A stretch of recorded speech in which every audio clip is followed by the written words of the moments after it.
Всем привет! Сегодня речь пойдет о моей одной из самых любимых клавиатур, а именно Monsgeek M6. Что в ней хорошего и что плохого, обо всем по порядку. Комплект поставки очень велик, и в нем вы найдете все самое необходимое для сборки этой клавиатуры. Витой кабель, прозрачный PCB-маунт стабилизаторы, наклейки для Force Break мода, 4 резиновых брусочка на двухстороннем скотче, шестигранник, пакетик с болтиками, тейп-мод, а также кофр от пыли и сама Алиса, укомплектованная шумоизоляцией. Ну а теперь перейдем к самой клавиатуре, у которой припасено немало приколюх, начиная от ее веса, естественно. Самое главное является наличие QMK VA, которое позволяет безболезненно настраивать слои и саму клавиатуру, и еще кое-что. Сейчас, секундочку, где бы... Она на южном диоде. А то с северным диодом Алиса мне знатно подделала мозги, но тут, скорее всего, вина моей любви к Cherry кепкам. Кстати, ее цена на данный момент составляет... Нежный фиолетовый цвет и очень приятное покрытие. Алюминиевый корпус ощущается просто бомбически, очень гладкий и, что не менее важно, очень тяжелый. Вспомним-ка, Monsgeek из чего сделаны? Из алюминия! Правильно, из алюминия. А алюминий значит что? А хуй знает! Это значит, что круто, классно, там, звонко, я не знаю, ну, типа... Но из-за алюминия складывается другой косяк, а именно пинг. Пинг — это небольшой звон по краям клавиатуры. Связан он с тем, что половинки корпуса недостаточно прилегают друг к другу. Это довольно распространенная проблема как Monsgeek'ов, так и других алюминиевых клавиатур. И поэтому появился способ решить эту проблему, а именно Force Break мод. Что это означает? Это означает проклеивание чего-либо между частями корпуса. Будь то наклейки под стабы, специальные проставки для Force Break мода, малярный скотч. Ну, лично я использовал наклейку пивко. Благо, теперь можно так не извращаться, потому что спустя определенное количество времени Akka добавляет наклейки для Force Break мода. Они действительно прислушались к мнению пользователей, получается. И за это они мне нравятся. Строение у клавиатуры это гаскет маунт без опор по бокам, что очень хорошо, так как гибкость конструкции повышается. За место гаскетов там стоят декоративные панели, которые в дальнейшем окажутся еще той болью в заднице. Изначально в самой клавиатуре идет 3 вида шумоизоляции. Силиконовая, которая клеится на дно корпуса, после идет тонкий слой эвы, и последний это порон с вырезами под хотсвап сокеты. Ну а на плате расположены XP-пады, а между платой и плейтом порон. Кстати, плейт выполнен из поликарбоната. С обилием шумоизоляции здесь полный порядок. Также силикон выполняет еще одну функцию. Когда плата прогибается под большим весом, может случиться короткое замыкание. В данном случае силикон выступает и как токоизолятор, и как шумоизолятор. Гаскеты здесь очень мягкие, выполнены из силикона, имеют довольно специфическую форму, изначально у нее не было никакого флекса, что меня очень неприятно удивило. И тут я вынужден повториться, но без шумки она гнется до самого дна. Вижу своим долгом рассказать о том, каково такой клавиатурой вообще пользоваться. Самое главное, почему люди боятся брать данную клавиатуру, это расположение ее клавиш. На самом деле, привыкнуть к такому лейауту довольно просто, и во многом данная клавиатура оказалась для меня и для многих других значительно удобнее, чем стандартные лейауты. Говорю это как псих, который просидел на Алисе уже более полугода. Ну а теперь перейдем к тому, какого Франкенштейна я себе собрал и как он практически убил своего создателя. Я проклеил силиконовый изоляционный слой, смазал стоковые скринстабы. Ты шарику! Я его сдул, Зачем? чтоб собака не пугалась. Другой накачай. Ну, другой сдую. Это бесконечный круг, понимаешь? Проклеил все возможные места, где может быть пинг, и на этом все. Чистый приятный звук, без посторонних призвуков.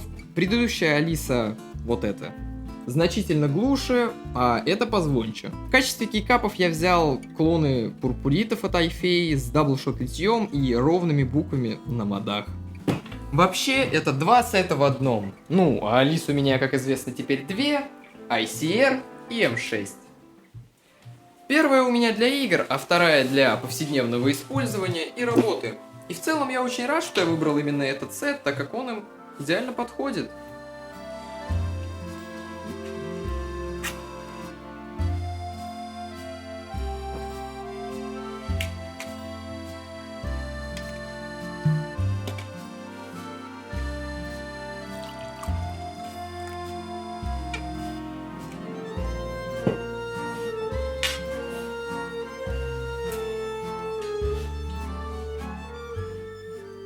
Хи-хи-ха-ха.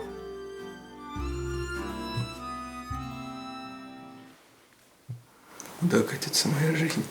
Я пока не определился с тем, какие именно переключатели я буду использовать на ней, поэтому вам я покажу два вида переключателей на данной клавиатуре. А это CS Snow Blue Gray, которые по-прежнему мои самые любимые переключатели по звуку, а как Cream Yellow V3 Pro, которые также очень хороши. Я сделаю 4 вида тайпинга с full шумкой и без нее, кроме силиконовой прослойки. Все переключатели смазаны, а у Snow Blue даже проложены свич-фильмы из поликарбоната для большей звонкости. Кстати, как вам идея сделать видео о моем опыте с алисками? Если вам это интересно, напишите в комментариях.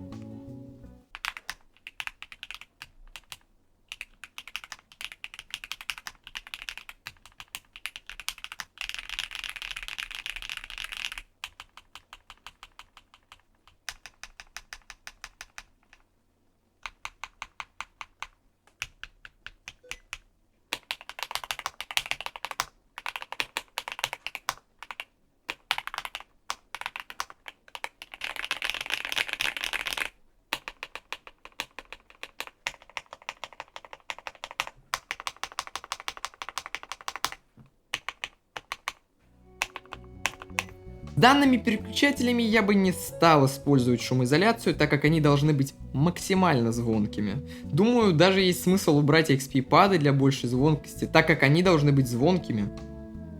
И они звонкие. Напишите в комментариях, какие звонкие свечи вы знаете. Очень хотелось бы пополнить коллекцию.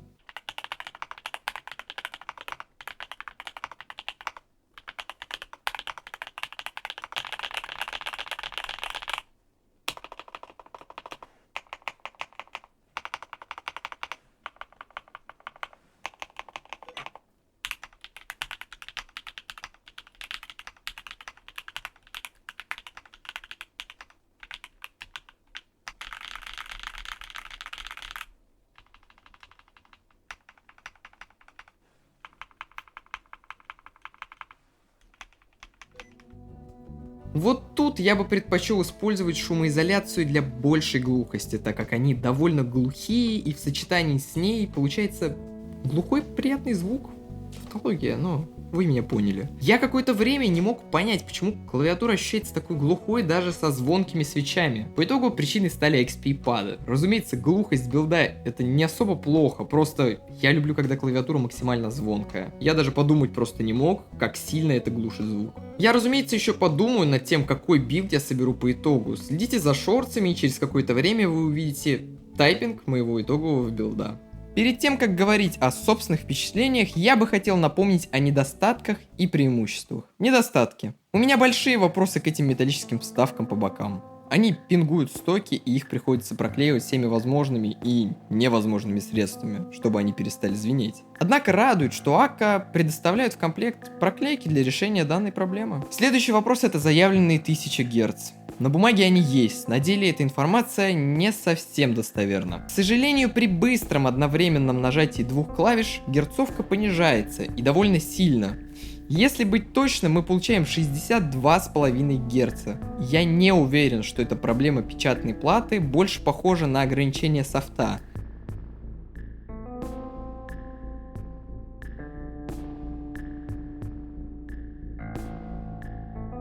Но все равно довольно обидно, так как на этой клавиатуре я планировал киберкотлетить.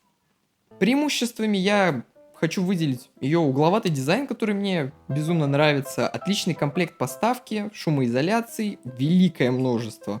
Правда, она забористо пахнет пластиком.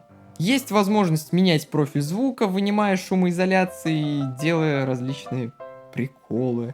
Ну и VIA, он тоже будет в достоинствах, так как он удобен. Клавиатура прогибается под весом нажатий, то есть гаскет здесь вполне достойный, и она довольно тяжелая, и это по-своему приятно. Южный диод, скринстабы сразу в комплекте, причем весьма неплохие. Мои дуроки звучат примерно так же. Мне очень нравится данная клавиатура. Выглядит она великолепно, звучит хорошо, и я призываю всех попробовать серию Monsgeek. Недорогой алюм, с приятным звуком и дизайном, VA и южным диодом. В целом мои потребности полностью покрывает, кроме 1000 Гц. Подпишитесь, если эта клавиатура вам понравилась, а если нет, то я вообще не понимаю, как вы досмотрели до конца.